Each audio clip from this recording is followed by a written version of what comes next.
Hello everyone! Welcome back to the channel. Today, I will show you how to stop the Quora app from automatically launching when using mobile data on your Android phone. This quick guide will help you save battery and data by controlling app auto-launch settings.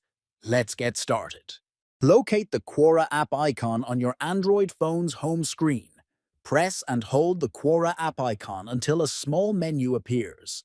Tap on App Info from the menu that pops up. After that, find battery usage and tap on it. Here, you will see an option called Allow Auto Launch. Finally, turn off the toggle for Allow Auto Launch to prevent Quora from opening automatically on mobile data.